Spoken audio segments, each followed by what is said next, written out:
Ladies and gentlemen, we are back. It is Two Fans with a Mic. It's your boy Draze, and I am joined by none other than my guy, Green. What's poppin', homie? Green, are you there?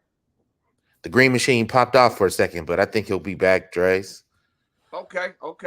Look, people, you guys know what it is, man. We're not in the ghetto, but it's ghetto. You know what I mean? Two Fans with a Mic, man.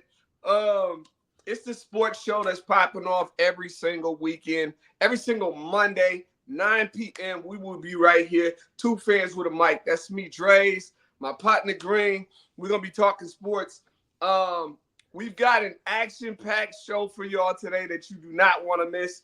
A lot of topics. We're gonna be talking all things NFL. We're gonna be talking about the rookies, all of the rookies, all of them. Caleb Williams. We're going to talk about Malik Neighbors. We're going to talk about Marvin Harrison. You name it, we'll talk about that. We got to talk some Russell Wilson and get into what is going on in Pittsburgh. In addition to that, we'll talk, obviously, we're from Seattle, so we got to do some Hawk talk. Mike McDonald, Seattle Seahawks, all of that coming up. We also have a special panel coming in today. We'll be joined by Derek as well as Pamela, all Hawks. Right here, Two Fans with a Mic, man. How we looking with Green? Is he around?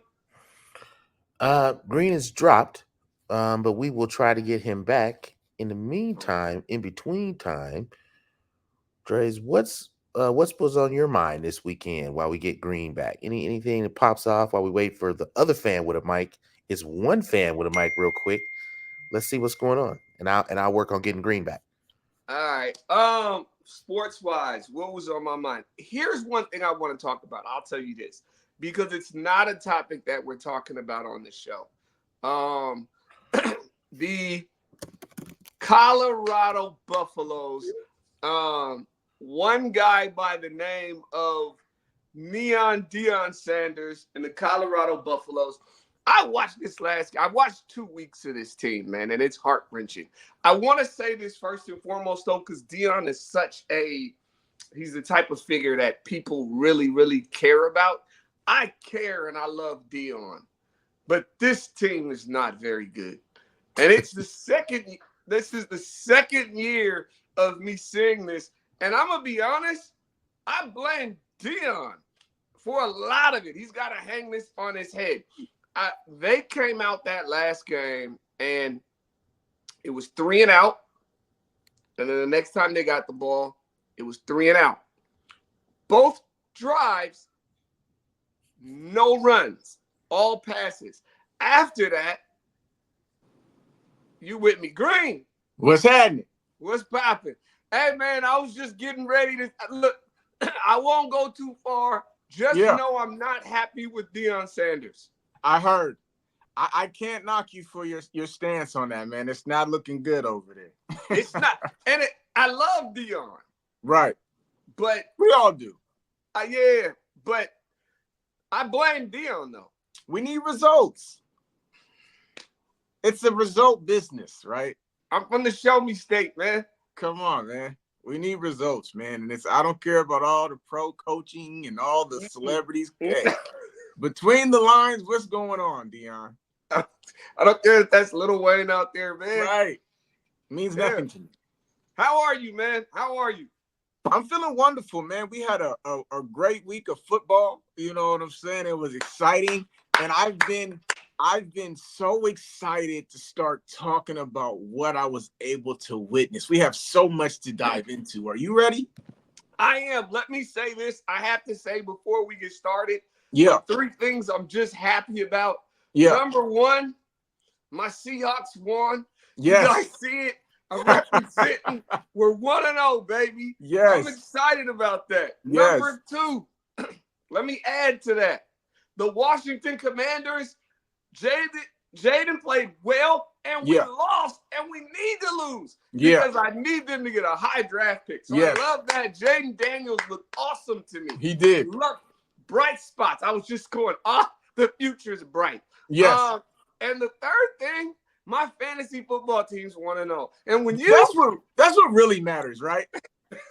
That's what really matters, man. When you get the trifecta like that, bro, come on, man. What more can you ask for? What more can you ask for? But anyways, people, we are two fans with a mic. I'm Draze, this is Green, and we are here every single Monday night, right after you watch your Monday Night Football, man. Tune in with your boys, man. We'll get y'all right, talking about all the topics in sports. We're gonna jump right in today. Yes. Later on, we'll do some hot talk. We got a great panel coming up. We're gonna have Derek and we got Pamela joining us for a great panel on the Seahawks. Make sure you stick around because you're gonna want to peep all of that. In addition to that, we'll be talking about some of the rookies in around the NFL. Caleb Williams, Malik Neighbors, Marvin Harrison. We'll be catching up with all those guys and seeing who balled, who didn't ball, what is Green feeling, what am I feeling, and giving our 2 cents. But we got to start with the kickoff of NFL season. I got a question I want to put on the floor, really. Let's do it. And it's just every year there is this ability to overreact after 1 week. Yeah. I want to know, what are the logical overreactions? If that statement even makes sense. Yeah. What is a logical overreaction that I could take from this week, Greg? Well, I mean, if you're not overreacting, then what are you doing? Right? You know what I'm saying? Fanatics are people who are insane about the fan and the team that they love, right? Supposed to go crazy. But here's some that are reasonable. There are some that are way out there, but I think what some places, where there's smoke, there's fire. And I'll start off with the Cleveland Browns. Okay. I have to admit, now I don't know this guy outside of football, but I'm kind of rooting for him. I know some of his stuff is a bit questionable. Who knows what's true? Who knows what's not? We live in a world where there's a lot of false accusations out here. So I try not to judge, right? Right. But when we're talking about what goes on the field, yeah, like we were talking about with the Colorado Buffaloes, results is everything. And Deshaun Watson received the first ever fully guaranteed contract in NFL history. They gave up a busload to get this guy into their organization who hadn't played in a while. And to be quite frank, since he's shown up, he's been cheeks, right? To put it just straightforward, he's been cheeks. And what makes it worse is he's actually on a team that could compete for a Super Bowl if he was the guy who was the guy with Houston, right? Yeah. And so when you watch him out there now, I want to give him a little bit of a pass because his father just passed. I send my condolences. Not sure what his relationship with his father was, but I could still imagine that had an impact on him. He was dealing with an injury throughout training camp. So there's a lot of things that I can understand and be like, hey, it might just be a little bit of rust or whatever. But he came off of a season where they weren't doing great until that's not true. They were winning without him, but he didn't look great. And then the backup, Joe Flacco, who was working at my job, comes in there, takes him to the playoffs. So there's a lot of like, yo, are you holding this team back? Can you take this team to the next level? I think it's reasonable to be concerned. What say you? I think it's reasonable to say we may never get Deshaun Watson walked into a massage parlor and we've never seen him since. I don't know where Deshaun is at a massage parlor. That's where he's at. I know where he is. Man. I know where he is. He's at I'm telling you, that guy never got off the bed. Yes.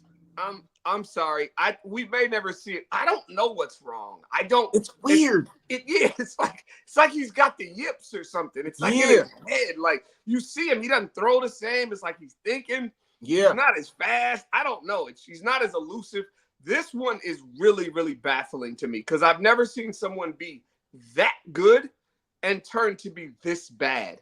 It's really, really shocking from something that happened off the field. Like, I get it. You were out of football for a long time, but that was a really, really bizarre one to me. Let me throw out one of my overreactions, okay? Yeah.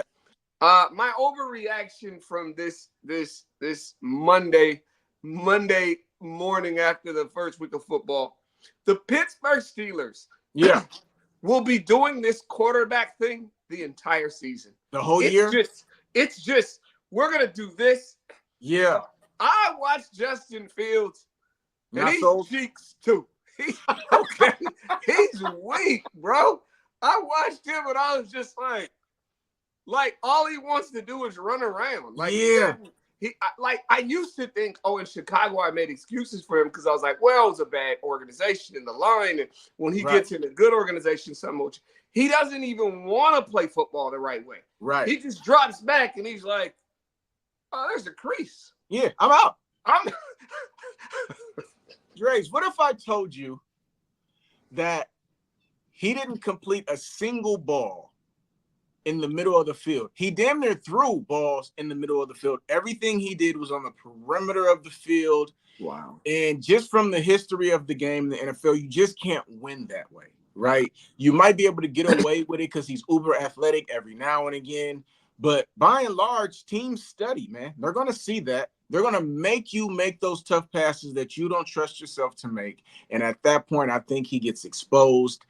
I hope that it's just a lot of week one rust. It was throughout the league.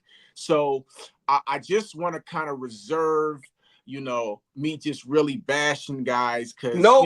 This is Overreaction Monday. You're right. We are overreacting. You're right. You're right. They kicked 5 field goals, people, no touchdowns. Yeah. But let me add this, though, just to add a little something saucy in the water. Yeah. Russell Wilson not playing was the best thing for him. Think so? Yeah. Sit back, man. Let the fans clamor for you. Whoever was starting first, the fans were going to clamor for the other guy at some point. It's coming. It's coming. It's coming. Sit back. Let the offense get frustrated because receivers, after you can keep winning, and eventually the receivers are going to be like, hey, man, bro, we're winning, but if Russ was back there, man, I'd have 2-3 of them things. You know what I'm saying? Right. That matters. Yeah, guys start getting real. They want to win, but they want to win the way they want to win, man. Yeah. It was Devontae Adams last year who was talking about that. He's like, we need to win the way it's supposed to be. And what he was saying is 18 needs to get the ball. 18's got to get that thing, man. He's got to get the ball. So Pickens will start griping. Other guys will start griping. But, yeah, that was it. Any other overreactions from you? The Giants. This will be quick because I'm not going to waste a ton of time on it. It is a dumpster fire over there. And Daniel Jones is holding that team hostage. It is probably the worst contract in the NFL and a pool full of awful contracts. The guy is a dud. There's no more experimenting. We know what we know. That's not an overreaction, Draze. That's just what it is. The fact of the matter is they blew that. Yeah. And he stinks. And who didn't know it? The Giants.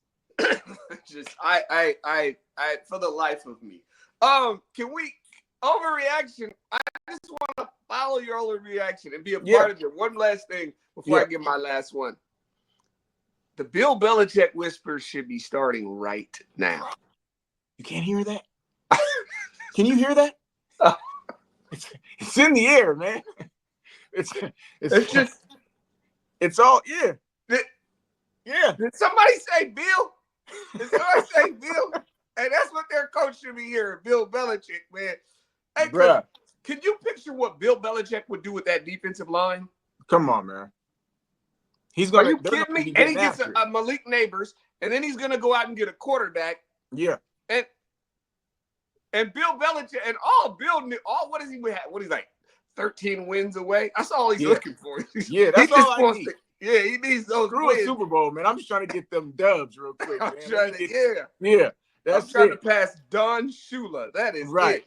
That's it. All right, my last thing, same to you. I'll shoot him off. My last overreaction, just because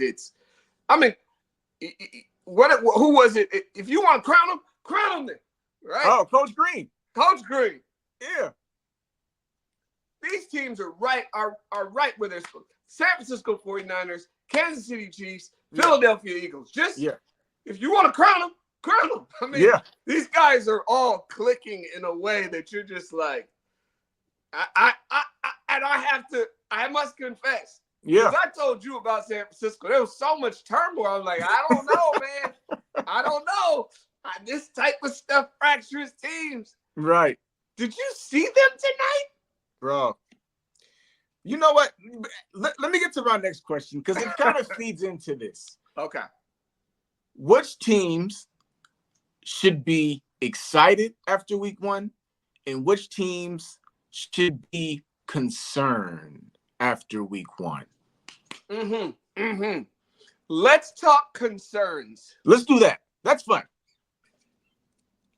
You don't live in Cleveland, you live in Cincinnati. Because the Cincinnati Bengals. I know. If this was Aaron Rodgers, he would say RELAX. Right. Relax. Right. I know that Joe Burrow is, he's Joey Cool. You know what I mean? He's got the blonde hair, but something seems different this time. Yeah. Jamar Chase ain't got his money. Right. Something's not right. That ain't Tyler Boyd at the 3. Yeah. Honestly, it's the lack of a running game. There's no Mixon and there's no Tyler Boyd. Those two things put everything on Chase. I don't know. There's something in the guts of this team that seems like it's not there. And so for that reason, and because they're in such a tough division, I'm not saying the Bengals are not going to look better than they looked. They absolutely will. But in a division that has Pittsburgh, Cleveland, and the Ravens, there's not a lot of room for error. There's no room. They don't get back to that level of eliteness that we once thought. If I were them, that's who I'd be worried. What do you think? I couldn't agree with you more, man. I look at it, and NFL is a game where you don't have time to half step. Like you have to make every single day count because you only get 17 games, right? And every game is crucial. And so when you come into camp and guys aren't there, guys are disgruntled, you can't just overlook that and just think that things are going to be okay when we go out here and be like, oh, we got the New England Patriots week 1. We'll be fine. Well, apparently you won't. So now you're 0-1. That should have been a gimme in a game where in a division where you can't give away games. And another thing that really stood out to me, great call on the Bengals, was Joe Mixon the last 2 to 3 years has always been a solid back, right? But he was either a boom or bust type of player. They couldn't really get him going. Now, granted, it's only been 1 week, but that 1 week said a lot to me that he goes to Houston in week 1. He looks like Barry Sanders. Oh my God. I was like, who is this guy? That's not Joe Mixon. I know Joe Mixon. I know Joe Mixon. That's not Joe Mixon. I don't know who that guy is, but it's just like, sometimes organizations just don't know what they're doing and they just F things up. And they could be in the midst of doing that this season. T. Higgins, is he hurt or is he just not happy he doesn't have a contract? Does Jamar Chase, is he ill or is he just unhappy he doesn't have a contract? What's going on there? I can't call it. And all I know is D'Amico's like, if you don't want him, I'll take him. Come over here. And when I say I did not reckon Joe Mixon, I was ready to pass on him in fantasy. I'm like, what was I doing? That's Joe Mixon? I didn't, man. He was breaking tackles. He looked amazing, man. The Bengals, they are on kind of an upset watch. Who do you think should be excited when you look at the league? The team that you were just talking about, man, the San Francisco 49ers. And the reason why I say that is because they were another team who was goofing off in training camp. Guys weren't there, disgruntled this, disgruntled that, pulled calf this. Then all of a sudden we get the bombshell. You actually hit me today. I'm leaving, getting ready to watch the game. You're like, yo, no McCaffrey. I'm like, huh? Yet and still, with all those distractions, they are on prime time tonight against the contending team in the AFC, and they look phenomenal. They lose a Super Bowl in dramatic fashion. They come out today and look phenomenal. No Christian McCaffrey. This Mason kid. I mean, how do they just continue to find these people is beyond me. I don't know. Right? And it's just like Debo's he looks quicker and thinner and faster. And Jennings just looks like he's ready to take a step. And Kittle's not slowing down. And Trench just, if I'm the 49ers, I'm like, now we're dialed back in. All the distractions. Let's just play football now. And I think for that, I would be excited if I'm the Niners. There is, you know how they say Super Bowl hangover? Yeah. They drink all night and all day, and there's no hangover, brother. They're good. They are, they're locked in. They look what you would want if your team loses. If you keep getting to the doorstep, anything you would want is your team to lock in and get more focused. Some people fall apart. Some people get more focused. I don't like what I see mentality-wise in Baltimore. There's something. There's something. I can't put my finger on it quite yet, but there's something in the mentality that I'm like, whereas, and I'm saying that because those are two teams that lost on their way to trying to win their goal, right? And what you see mentally from the 49ers looks like, oh no, we're locked in. When it's time to play football, these are a band of brothers and we're ready to go. So then let me ask you this one last question in this vein of things. Of the three teams, maybe I'm wrong. The three teams I like are KC, the 49ers, and the Eagles. They're about they're the three teams I'm like, y'all gotta all be excited. Just be good. Which one who should be the most excited out of the three of them? The one that has the alien. So if I have that guy, hey, feed me like that.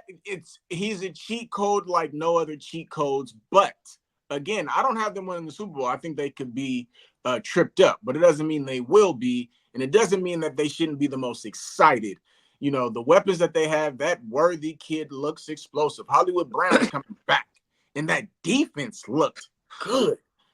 So definitely the Chiefs, but I will put, the way Saquon looked, Eagles were second on my excited list behind the Niners, right?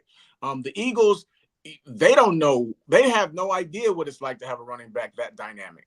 You know what I'm saying? Like, and he doesn't know what it's like to have holes. He's like, you guys kidding me? Is that what a hole is in the NFL? Right. Saquon looked like a kid in a candy store. He was like, man, what? Right. He got up like, oh yeah, come on, man. Yeah. I'm so happy for the guy, man. So happy, right? So happy. Yeah. Now hold on. Yeah. Let me tell you some people I'm not happy for. The rookies. I want to pose a question. There was so much hype. So much excitement about the NFL rookies, right? We've got Caleb over here. And he's over there. Marvin Harrison over there. And he's over there. Neighbors is wide open. And, he's you know over there, Roma Dunze is going. You know what I mean? Yeah. How did it work out? How did it work out for the rookies this week?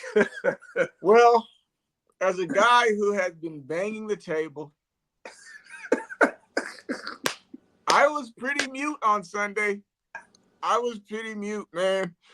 I'm on record saying that this receiving class could be the greatest in the history of the NFL. Yeah. And boy, did they hit me with the doozy on Sunday. The NFL is a different animal and a different beast. I will say this, though. I'm not worried about Neighbors and, most importantly, Marvin Harrison, who had one catch for 4 yards. I think that they weren't really targeted that much. Kyler Murray didn't really throw as many passes as you would expect him to throw. Daniel Jones, we already talked about him. I can't hold Neighbors accountable for that. He still had 5 for 66, which is solid. I think they will definitely be better moving forward. But it was not a great day. I think it was a humbling experience for Marvin Harrison Jr. for sure. I'm actually excited to see how he responds to this. He's a really nice guy, and I think he's going to have to get a little ugly, right? You're going to be doubled, bro. You're one of those. You're him. So we've got to figure it out, right? Malik Neighbors has to keep his cool and not punch his quarterback in the face. I'm sure he wants to. But Adonai Mitchell for the Colts showed some promise. He was missed on 2 bombs for touchdowns. He was getting open. Yeah, Brian Thomas Jr. caught a touchdown, beat Jalen Ramsey for another one, got a PI. Lad McConkey scored. Keon Coleman did well. So it was some girth there, some good there, but no one really exploded like I thought. A great day for the rookie class, but I think better days are ahead for sure. I could not agree with you more, man. It's rookie class will be fine. These guys will all be fine. I don't have any question marks on any of them. It was just welcome to the NFL, kids. Welcome to the NFL. Like, at the end of the day, yeah, you're gonna be fine, but not today. Not today. You will not be fine today. Bo Nix, not today. Oh, you know what I'm saying? We will talk about Joe Hawks in a minute. In a minute. It was just Caleb Williams. It was humbling watching him. Yeah. It was just like, hey man, like you look horrible. He looked bad. Yeah, he looked bad. Like he looked bad. And I don't think he got 100. I don't think he got 100 yards passing. Man, he celebrated that win, and I was sitting there like, bruh. Now I will say I'm happy he celebrated that way. I will say this, like, I actually would not have liked it the opposite if he was pouting and all that. Like the win's the win. It shows that you care about the team. Yeah. It doesn't mean that you think you played well. You know you didn't play well. Yeah. But it just means, hey man, we got the win, man. That's what's up. I gotta get better. I gotta do my thing.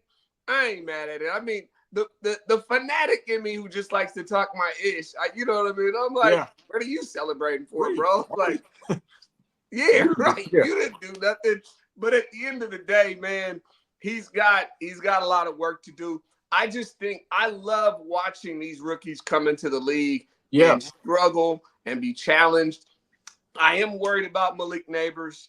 His mental health, man. He's worried about someone. I just don't want it to be Daniel Jones. Punch a lineman or something. It'll go over well in the New York media. One thing I want to say about Caleb, the Titans, don't be surprised if their defense is better than we think. They added Ladarius Sneed from the Chiefs. They made some good additions on that defense that really could bode well for them, even though Will Levis looked like me out there.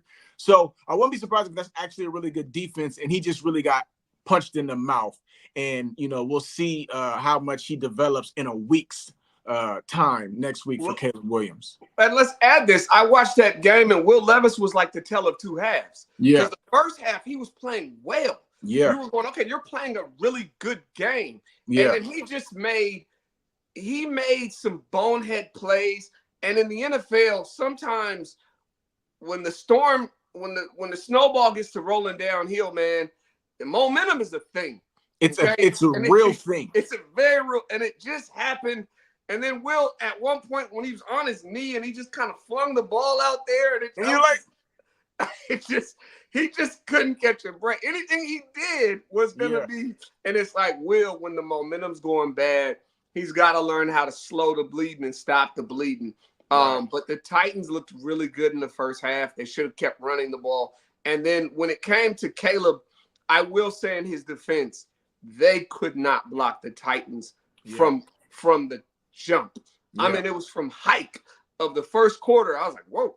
You know what I'm saying? And it was like he was just running for his life. So it's no excuse. But it's just a real thing. It's a real thing. Welcome to the NFL, kids. You guys will be all right. And if not, we'll be here watching and talking about it. That's for sure. Hey, I think it's time, man. It's the time we've all been waiting for. Let's do it. Ladies and gentlemen, it is the time we've all been waiting for. You see it. You see it. You see it. You see it? We're 1-0, ladies and gentlemen. We're 1-0. 1-0. On our way to 10-7. I said it. I said it here first. On our way to 10-7, we're 1-0. You see the picture in the back of the whole Seahawks gang. You know what I mean? Witherspoon, Reek, Woolen. It feels different in the 206, man. It looked different, man. I cannot wait to dive into what I saw on Sunday, right? There was some things that need some oil, but there was a lot that was like, yo, this isn't normal, man. This could be something special. And before we get into it, I love to see Marshawn on the sideline and camp. Like, there was a lot made. We talked about the fact that, you know, coach wanted to remove some of the stuff from years past, right? And there was a little bit of like, yo, should he have done that? Should he have not? The fact that he brought those guys back in to show love shows that, hey, it's not about trying to discredit or remove. You could never remove. But these guys here haven't done anything, right? So they can't rest on past things. We've got to create our own legacy. And I think this is the beginning of something special. I'll tell you this. That was a misstep. I said it then. I said it now. He has been, he stuck his hand in the, he got it popped by the fans. And now he is all Legion of Boom. He is just, hey, when the Legion comes up, he's just, oh, Marshawn? Hey, look, he gets it. He learns. Listen, I'm not going to, don't touch our beloved. That's our only ring, Mike. So just, he's good now. He's on his PR. He's doing good, the whole nine. But without further ado, man, like you guys know, we're going to talk Hawks every single week right here on Two Fans with a Mic. We are doing something special this week. We have our Seahawks panel, and joining us, some of our analysts on Two Fans of the Mic are the homies Pamela and Derek in the building. What's poppin', my people? What's good? What's going on? Yes. Come on, man. We're four fans with a mic, man. Let's four get it. fans with a mic, man. 1-0. 1-0. Fresh off a win. Yes. 1-0. And you can feel the excitement. I'm gonna just start opening up the floor real quick, and it's to either one of you guys could jump in. How did it feel watching Mike McDonald's Seahawks? How did you feel about it? What's your reaction to the game? Talk to me. Well, I'll start. First of all, seeing him in the throwback swag, seeing the throwback logo on the field. We got a new, personnel in the building. We done picked off Ryan Grubb from UW, saved him from Tuscaloosa. Like all of that is very exciting just to have that Seattle like vibe and, taking it back. I was a little shook in the first half. The offense was looking real raggedy. So I was ready to rescind, Ryan Grubb's offer. and then we made some really critical adjustments at the half. And it started to take form. We were looking a lot sharper. So, offensively, I was a little shook. But the defense, can we talk about that defense? Can we talk about the secondary? Can we talk about those safeties? We were just getting it done. Like the receivers for the Broncos had 0 yards after each catch. Like that is incredible. We were tackling, we were shutting it down, we were holding them to 3 and outs. I was very excited about that. So it was a great way to take charge. Talk to me, D. What are your thoughts on Mike McDonald's Seahawks? Very similar feelings. I was really excited and pumped. There was all of the nostalgia seeing those throwback unis. I will say that after that first half, I was like, they need to take those off and come out in something else because that was a frustrating first half, particularly just with the offense and watching them just kind of sputter and struggle. But one of the things that I appreciate about Dude, and I think it's pretty clear, like coaching matters because we haven't changed a whole bunch. There's been some turnover on our roster, but we're pretty much talking about the same group of guys. So watching that defense just kind of be on a string, and the way that our gap fits against the run and just not, 3.3 yards. I mean, I feel like we were giving up a first down a pop when folks was running the rock. 2 runs and it's a first down, right? And so man, it was exciting to watch. But the biggest thing that Sis hit on that I love about Dude was just the adjustments. Now, this is not about trying to bash Pete, but I mean, talk about just watching the same thing happen over and over and over again, and there never being an answer. So to have them go in at the half and come back out, and then to see different results was like, this is refreshing.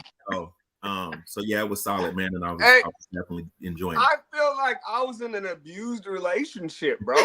You know, because it was like you're right. Like I would watch it, and Derek hit me last year. Now, sorry, I gotta air you out, D. He was like, it might be time to let Pete go. He was the first person to say it to me, right? And I was just kind of like, no, like I was in the abusive relationship. No, he's like, Draze, he's not adjusting at half. We're doing this on 3rd and long. They're getting it every time. I'm just, no, I just couldn't do it. You know what I mean? The Stockholm syndrome. You couldn't let him go. You couldn't let him go. Hey, I was gonna be the last one to hold on, man. And now that we're here, man, we're here. Green, I'm gonna let you chime in. What did you think? The good, the bad, the ugly. You guys really touched on the good. I'll highlight it by just saying it was incredible to see how quickly we improved in open field tackling. That was Draze hears me talk about this all the time. That Pittsburgh Steeler game last year when we had an opportunity to make the playoffs and they come in and run for 400 yards and we couldn't tackle, right? That was brutal, right? To go to the playoffs and we couldn't tackle. And you saw the enormous difference made on Sunday. You look at Tariq Woolen, that fight is back. He looks phenomenal again, right? And so those things just really jumped out at me. But I want to talk about something that was concerning. Can you guys please hold on? We're gonna get to concerning. Let me chime in on my goods, and then I'll let us all get. Okay. You always want to stoke the fires, man. I got some stuff to talk about. It's the Hawk party, man. let me. Hey, Green don't love her like you do. Right. He doesn't love her like I do, man. In all honesty, man, it was the defense, man. I was just like, man, is this what a defense looks like? And I know I lived through the Legion of Boom, so I should get it, right? Like you've seen a great defense before, but man, do you guys know how long it's been since I've seen a linebacker who can run sideline to sideline? Like I was watching Baker, I was like, who's he? Like he plays for us. He's our linebacker. I was like, because we didn't really get to see it. Like the linebackers were playing well, the safeties were playing well.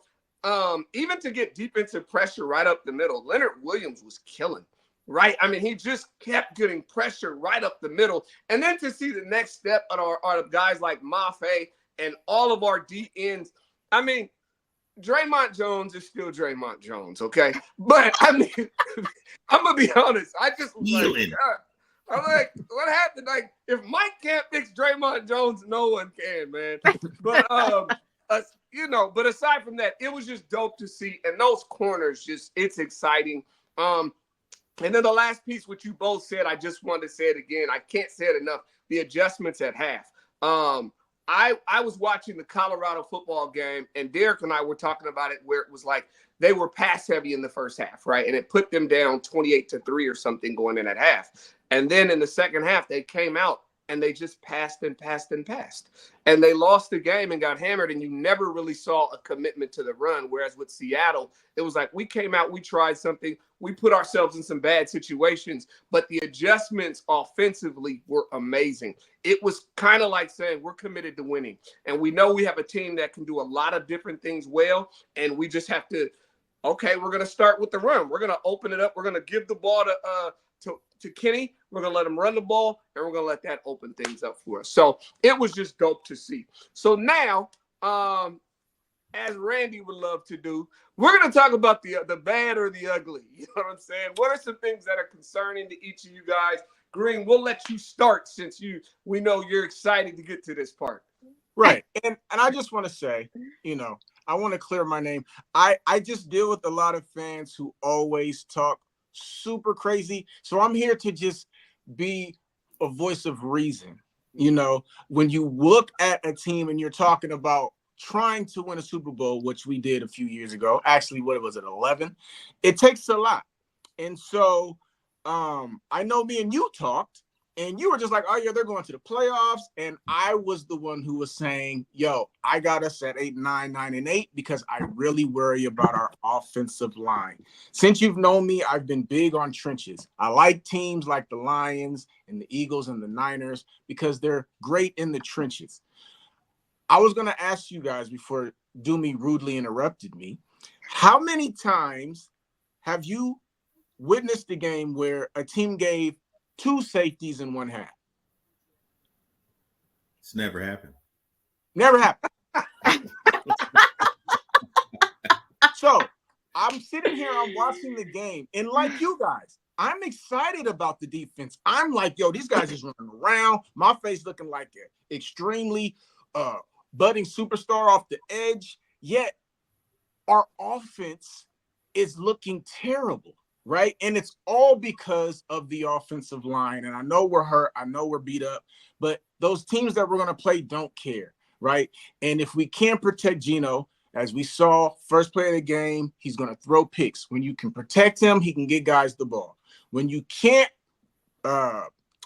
block for the run to get going, Ken Walker looks like a regular guy. When you give him some lanes, he looks like the next coming. Right. And so those are the things that really stuck out to me, because in the NFC, I think we're going to really have to establish our running to really be able to open up things to get our outside guys opportunities to get downfield. DK didn't have a game because I think we weren't able to sustain blocks against a defense that I don't know how good they are.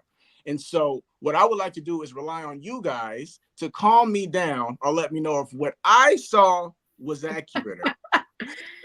I mean, it was definitely accurate. I think we were also dealing with depth issues at certain positions. We're talking about third string right tackle, week 1.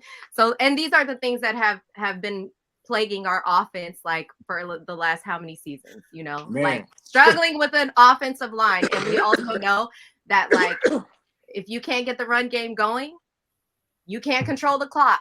Right. Run out of time. You can't, all these things that trickle down from there, the play action, not being able to use it and all of that stuff. So to your point, the O-line, it was tragic. The guard, like everybody. I mean, It was like a complete failure. Stinky PU. And I know we're talking about the negatives, but I just have to say this because this was pivotal. Yeah. And this is where the selflessness of, like, being a unit offensively, defensively, we talked about it on the defense, but like having the receivers and the tight ends step up and help block. It really made a difference, So yes, negative O-line, but the adjustment was getting the help that we needed to open up those gaps and be able to make plays. I would love for DK. This is my negative. I would love for him to stop incurring penalties. Man. Look, that's it.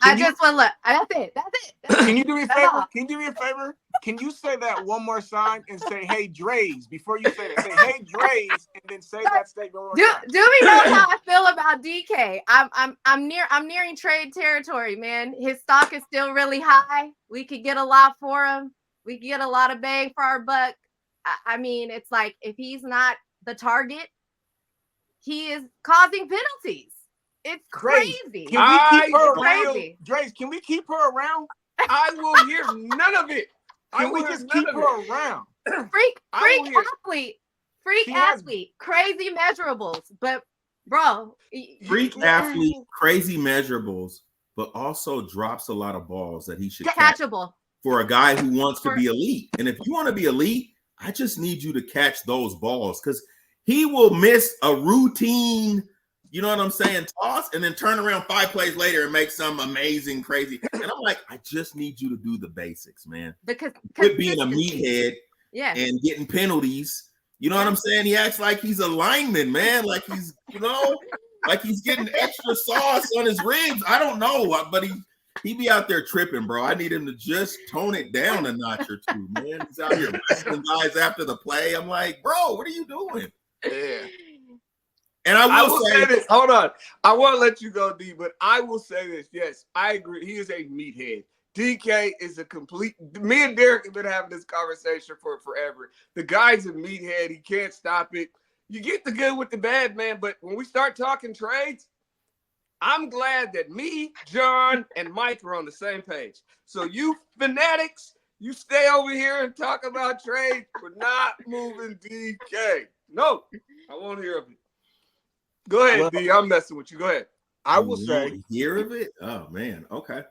I agree on the issues with the line. That being on a third string lineman in the first game is wild, and wildly concerning. I will say though, I felt like they weren't set up for success in the sense that why were we in shotgun, fam? Like on the one and handing the rock off. So that was a couple of suspect calls there. That it's like that you don't even give your line a chance with that, right?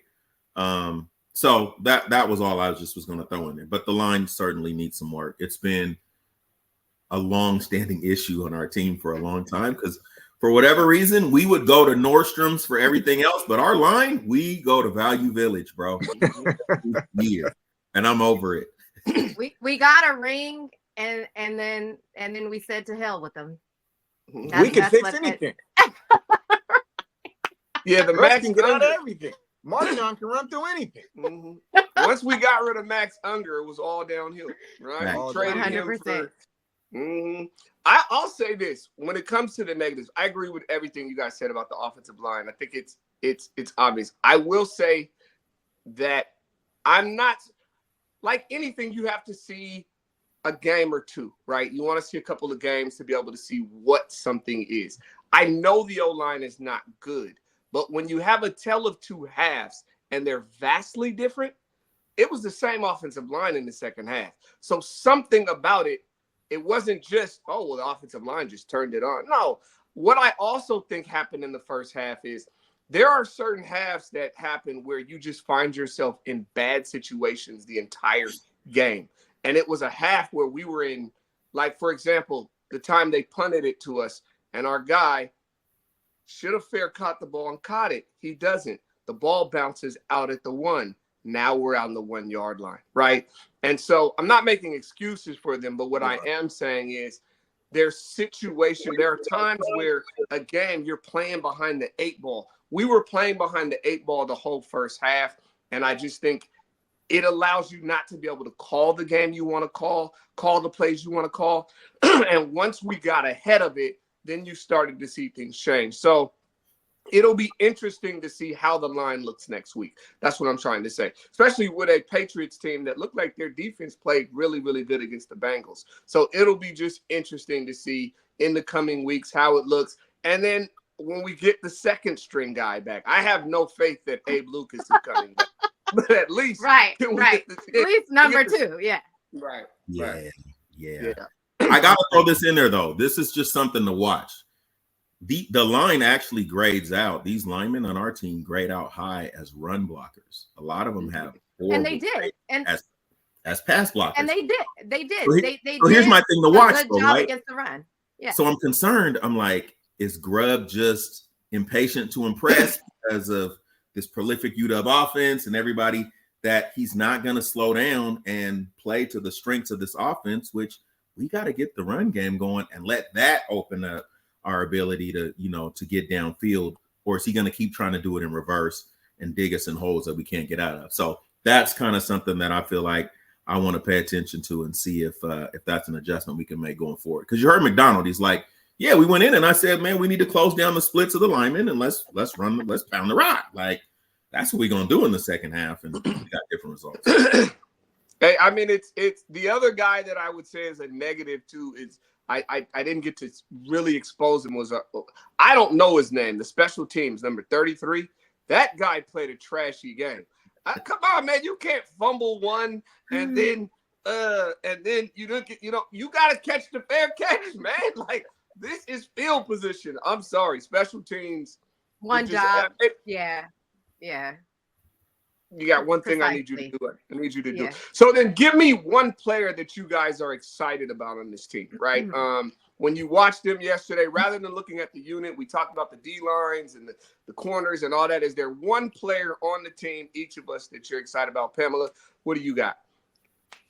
Oh, that's so unfair. Okay. I got to go first. Well, okay.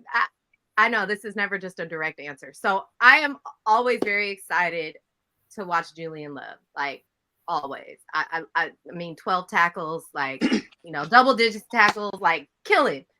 But from just the game yesterday, it's between the tight ends.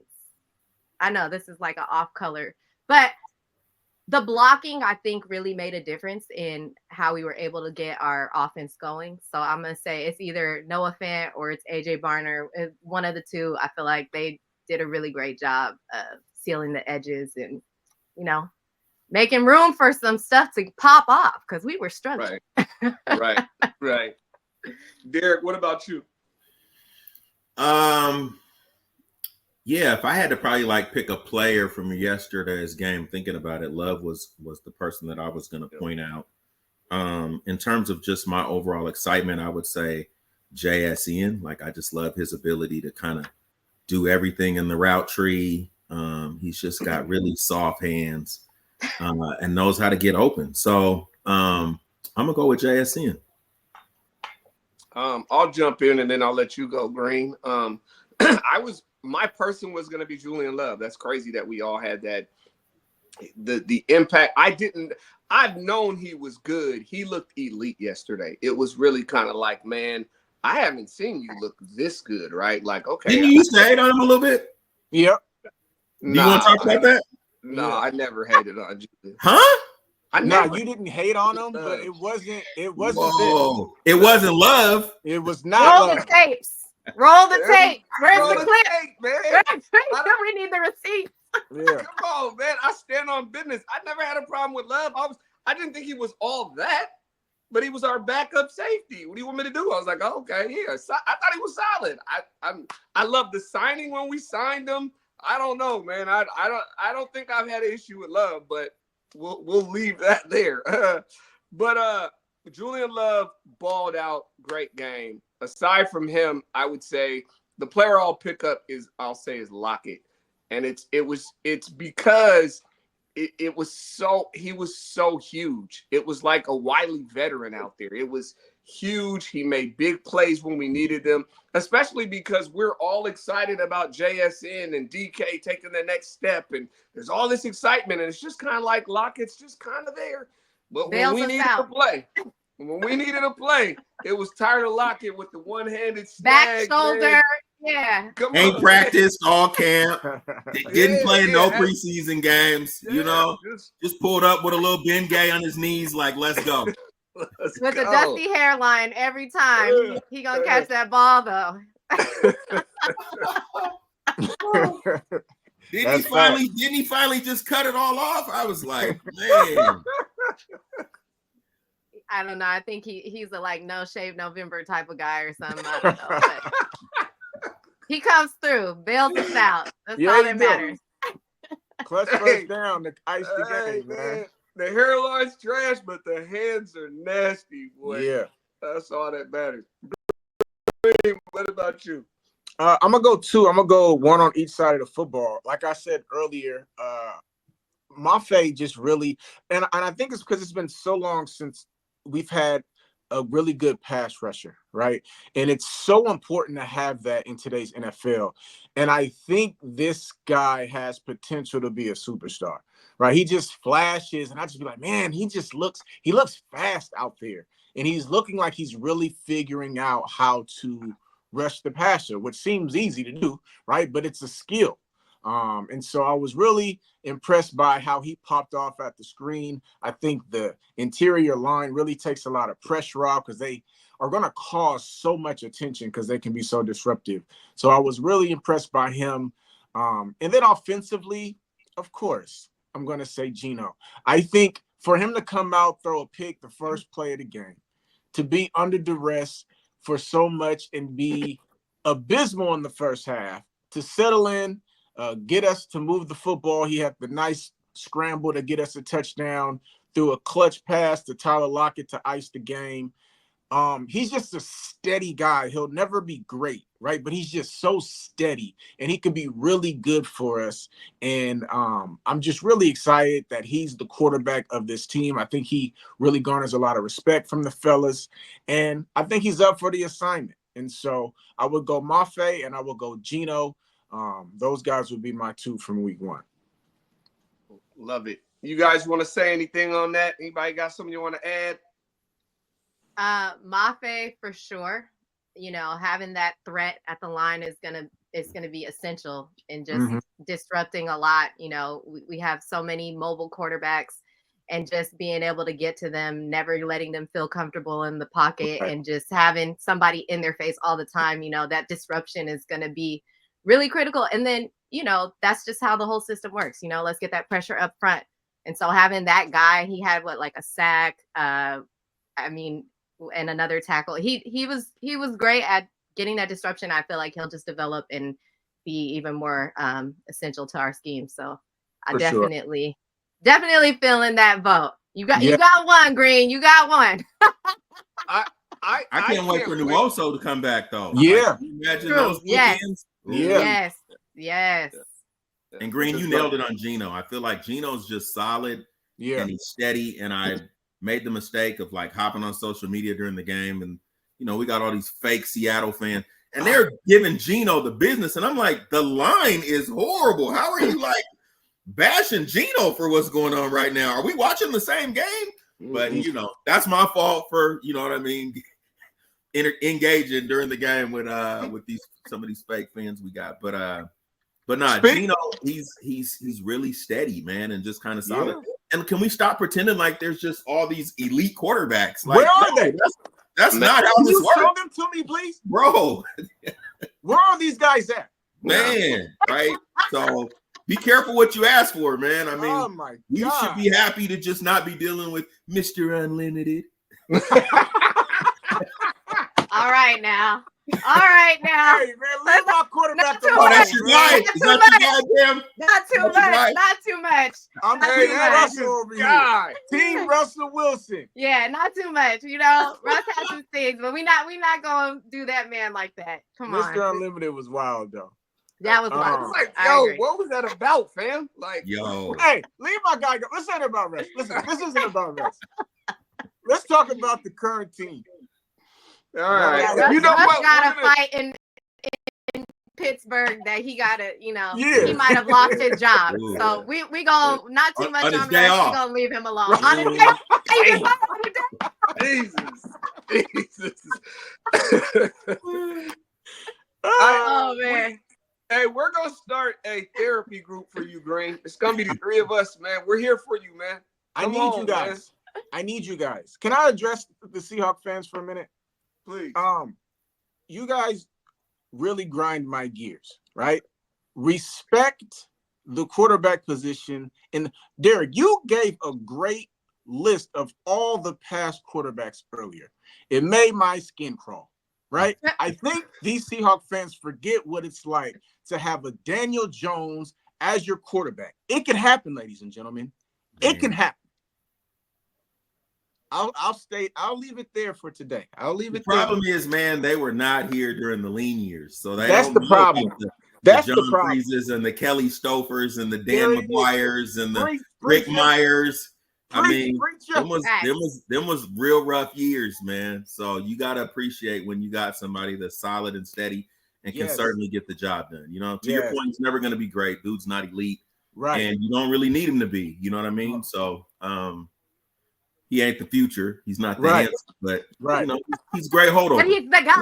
He's the guy right now. Not today, right now. Yes. Right. I like Geno, man. It's what we got, man. And at this point, I don't think we were talking last week. I don't think we've seen the best of Geno. I think at some point this year, we're gonna look up and go, like we had Geno ranked. Green and I ranked him somewhere between 18 and 23. That's where we had him, right? Somewhere around there. And we were like, at some point this season, he's gonna play like the 12th best quarterback. You know what I mean? Like there's going to be a stretch in there. It's quite possible that he moved, not top 10. You know what I mean? Nah. Maybe not 12, maybe 15. I don't know. Maybe 15. He's not so top 10. But He's not going to see top 10. Nah. To your point, we see what he's capable of when he has time, when he has some room and some protection. Like, yes. You know what I mean? We see the type of playmaker that he is. So yeah, like if we give him the tools, like so many other franchise quarterbacks get, if we give him the tools, you know, there's a lot more possible that can happen. So I don't go for the Geno bashing either. You know, people are just uneducated. So we just leave them in their little uneducated bubble. Right. The hell with them. Yeah. So before we let you two get out of here, we like to get everybody on record, man. And we like y'all to stand on business. We're going to remember these at the end of the season. And so we want each of you to be able to give us we're 1-0. It's the perfect time to overreact and get all excited. But what is the Seahawks record going to be at the end of the year? I'm on record and Green's on record. We are not the same. Derek, we're going to start with you. What's your call? 10-7. There's a guy. Yeah, 10-7. There's a guy who knows what he's talking about. This is why he's here. Come on. You see it. You see it. Pamela, what about you? Okay. I'm with y'all. We went 9-8 last season. I think we could go 10-7 this season. I think with the improvements in personnel on the coaching staff, I really think we're going to have a winning season, and I believe we can go 10-7. It should result in one more win, right? I mean, I can, we can only go up. That's how the math works, right? This was my logic. When I was putting it, didn't this what I said, Green? Yeah. I was like, we have the same guy. We're better than last year. Our D-line is better. Our linebackers are better. The offense is the same. The offensive line should be a little better, right? We got a better center. And you know what I mean? So you just look and you go, Pete got us 9-8 the last 2 years. One more win. One more. One more. Hey, and I hope the maths out on that, but it's not like other people didn't get better too. Come on. No, you are totally correct. But they gotta play us too. They gotta play us too. They do. And if all the games were at home, man. Come on, man. But also, if we can go in at a half and make the adjustment that we made, then moving forward throughout the course of the season, I feel like we can make the necessary adjustments throughout the course of the season that we need to make at different positions, whatever. So yeah, one more win? Like, come on. Easy. Green, Easy. I'm at 10-7. Green, we need a number. Are you 9-8 or 8-9? Which one? Well, I want to say this. Wins in the NFL aren't like an extra cookie at night. We're like, I just have one more.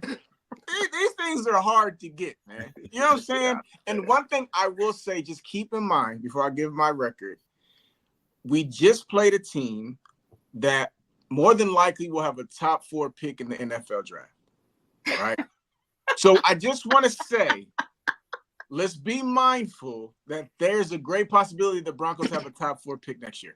But with saying that, I do still think there are things that translate to better competition. But I still see 8-9, 9-8, and I land on 9-8.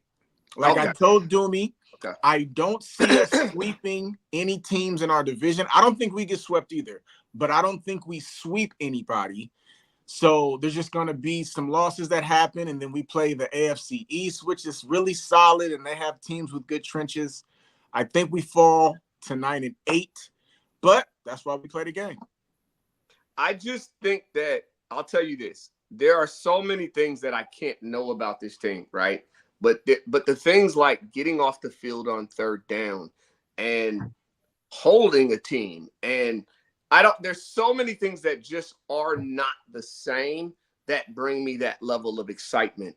And so when I look at it, I go, one more win, yeah, gonna be tough. But I mean, that's why he's here. This is why we went and got Mike. This is why you're supposed to be the guy, right? The defense looks like what we were told the defense was going to look like. He's and doing so his job. I stand on the business that like they got to play us. We weren't a bad team. We had a lot of talent on this team, and we're starting to see it, right? And so, yeah, I think we will sweep someone in our division. I don't know who. You know what I mean? I'm just like, we're not gonna sweep everybody. I think, yeah, we're gonna sweep somebody in our division. You know what I mean? I think our season starts week 3. Don't get me wrong. I'm not looking past the Patriots as in we can't lose it. The Patriots just beat the Bengals, so we have no idea who they are.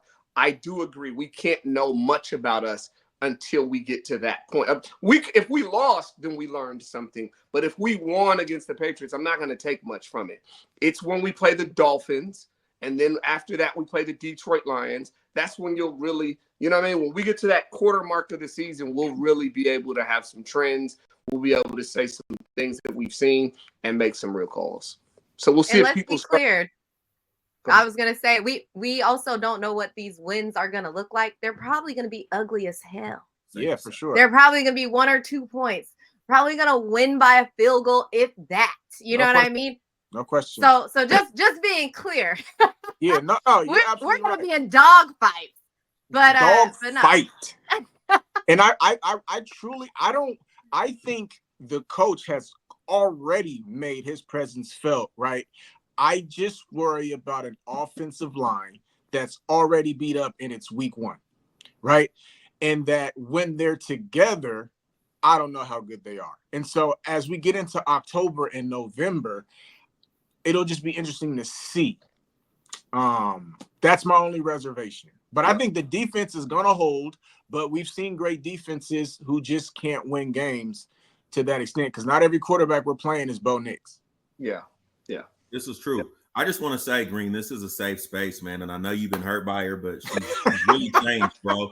And I know she's got some aggressive relatives that have also harmed you, but this is a safe space, bro. Bring it in, man. Just, Thank you. Hey, cheers to you, bro. I needed to hear that, Derek. You're always there for your brother, man. It's all love, baby. Thank you. Well, Pamela, Derek, we want to thank you guys for coming on. We'll definitely have you guys back in the coming weeks for some hot talk, man.